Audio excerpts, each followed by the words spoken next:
Ho chiesto ai direttori che ogni ULSS dovrà avere, chiudendo sta settimana l'operazione, massimo dalla prossima, un punto vaccinale aperto fino a mezzanotte, quindi vaccini di notte. Centri vaccinali aperti fino a mezzanotte, operatori arruolati nel futuro più prossimo anche per vaccinare in modalità drive-in come avvenne per i tamponi.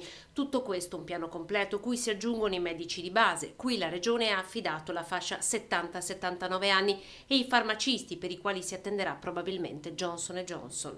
È chiaro che la vaccinazione in farmacia, secondo me, è sicuramente auspicabile e prevedibile con Johnson & Johnson, quindi da quando ci arriva Johnson & Johnson, quindi dal 19 di aprile in poi, perché chiaramente una sola dose e anche perché comunque è un vaccino molto più maneggevole.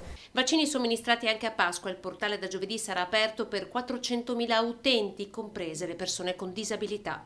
Vi annuncio già che le categorie saranno gli over 80, quindi gli over 80 e i fragili. Una pianificazione senza punti deboli che rimane però appesa al filo, sottilissimo pare, della certezza delle forniture, da cui dipenderà anche l'avvio della campagna vaccinale nelle aziende.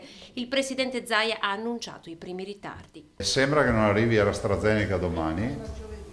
Arriva giovedì. La fornitura Pfizer promessa per alcune ULSS non è arrivata, costringendole a chiedere aiuto ad altre. L'apertura di accompagnatori over 65 vaccinati a centinaia in questi giorni invece è in scadenza.